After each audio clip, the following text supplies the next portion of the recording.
Hello everyone, and welcome to my Days of Our Lives official. I hope everyone is having a wonderful day. Before we begin, please hit the subscribe button and give this video a thumbs up. Days of Our Lives, DOL, spoilers show that viewers have come to expect the unexpected in Salem. Currently, an intriguing topic that has yet to be addressed is the lady whistleblower imposter, who is disclosing body and soul tales before the soap airs. To top it all off, someone seemed to have a vendetta against the show, as the cupcakes distributed to the actors and crew on the soap's inaugural episode were also tampered with. While some attention was previously focused on Hattie Adams, Deidre Hall, this narrative appears to be leading up an even greater bombshell. On a related topic, Kim Coles will reprise her Nurse Whitley role during February sweeps this year, returning to the soap on Wednesday, February 5th. As a reminder, Whitley was the insane nurse who kidnapped Abe Carver, James Reynolds, while he was amnesic and purported to be Paulina Price, Jackie Harry. It's highly likely that Nurse Whitley is behind the lady whistleblower impersonation scam, especially since she introduced Abe to Body and Soul. However, is she doing all of the dirty work? She must have an accomplice in Salem to assist her, but who could it be? Javi Hernandez, Al Calderon, appears to be a good guy. Nevertheless, as previous storylines have shown, even nice people may be blackmailed into doing horrific things. Javi landed in Salem unexpectedly.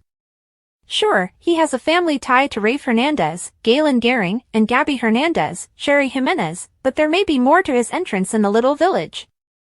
Leo Stark, Greg Ricart, quickly accused Javi of being the lady whistleblower impersonator, which Javi categorically rejected.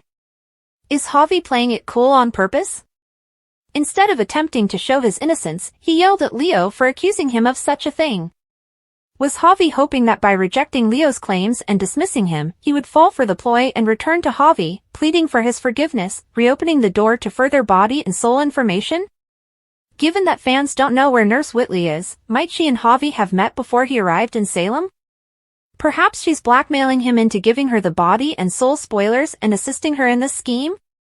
Perhaps she is paying him? The explanation for this might be anything at this time.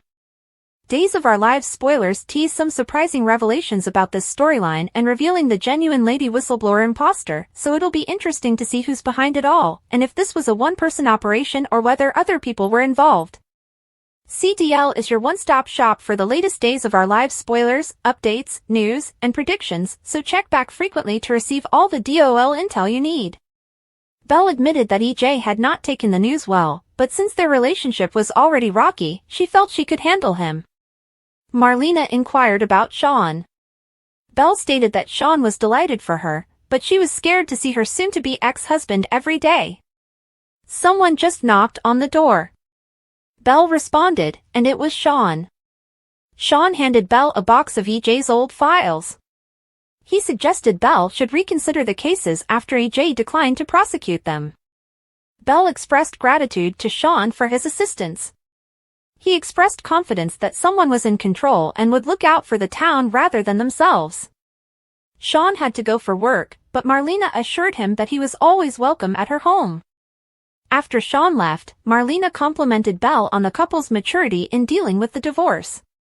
Marlena expressed her happiness for Belle, but she reminded her daughter to be cautious with EJ. Belle reassured Marlena that she could handle EJ and that her previous mistakes with him would not repeat again. In the DiMera secret room, a bound and gagged Rafe fought against his shackles. His phone lit up with a call from Jada. Rafe managed to move his chair closer to the phone, which was on the ground. He touched the phone with his foot, putting Jada on speaker. Rafe could only make garbled sounds due to the gag on his mouth. Jada questioned Rafe over the phone where he had gone. EJ entered the room with a tray of food and quickly snatched the phone, disconnecting the connection. He encouraged Rafe to aim his rage toward Arnold because the doppelganger had pushed EJ's hand. As EJ prepared to remove the gag so Rafe could eat, he told his prisoner not to scream because no one would hear him. EJ removed the gag, and Rafe instantly began yelling for assistance. EJ threw up his hands, frustrated. Rafe eventually ceased his outbursts and blamed EJ for kidnapping him. EJ maintained that it was technically Rafe's fault because Rafe broke into his house before he could remove Arnold. Rafe was surprised that EJ would blame the victim and reminded him that Jada was likely looking for him. EJ informed Rafe that Jada had no idea what was going on. Rafe became outraged when EJ told him about Arnold's New Year's Eve antics, which included kissing Jada. EJ quickly added that nothing else would happen between Arnold and Jada since EJ had forced Arnold to hide out in a motel and made up a tale to explain Rafe's disappearance. Rafe pushed EJ on what would happen if Jada contacted Steve, but EJ appeared unconcerned. Rafe changed tactics and attempted to make a deal with EJ. Rafe stated he simply wanted Arnold in jail and would not reveal EJ's participation if EJ let him free. EJ informed Rafe that Arnold would swiftly turn on him if captured, but Rafe promised to persuade Jada not to accuse EJ. Rafe was astonished to find that Jada had gotten EJ fired, and EJ cited the development as another reason he couldn't trust Jada or Rafe. EJ was resolute, stating that Rafe would have to remain hostage until EJ could devise a strategy. Javi was in his bedroom at Rafe and Jada's house when he saw the Lady Whistleblower alert. He laughed at the new column's Body and Soul Edition title. When Javi went downstairs, he cheerfully wished Jada a Happy New Year. Jada sat at the kitchen table, distracted. Javi inquired as to what had gone wrong. Jada said that Rafe had left town on a case. She had tried calling him but received only faint sounds in return. Javi suggested Jada call Rafe back. When she did, Rafe's phone went directly to voicemail. Javi attempted to ease Jada's concerns by shifting her attention on the forthcoming wedding. Jada informed Javi that Rafe and she had decided on a birthday celebration date.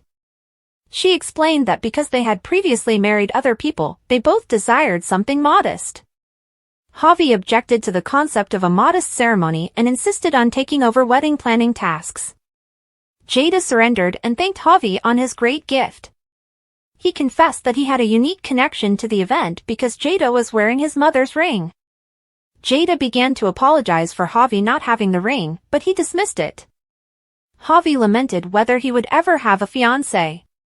Jada suggested Carrie, but Javi stated that he didn't have a genuine connection to him. Javi then mentioned Leo, which attracted Jada's attention. He opposed Jada's quiet hint that he was not over Leo, declaring them donezo. Jada smiled knowingly. Later, Leo had a brief interaction with Joy in Horton Town Square. He told her he was aware of the scenario between Johnny and Chanel. Joy was concerned that the whole event would get up in Lady Whistleblower's column. Leo tried to reassure her that it wouldn't, but Joy was doubtful. When Leo got up to depart, he ran into Javi. Meanwhile, Jada arrived at the station to begin work. She received a text from Rafe, which EJ had sent. In the text, Rafe apologized for not responding sooner and said he was super busy with the case. The text concluded, "Do not worry about me. I'll be in touch shortly. XOXO." Sean entered the office and questioned about Jada's contemplative expression. She stated that she had received a text answer from Rafe. Then Jada admitted that she had a really weird feeling that Rafe had not sent the SMS.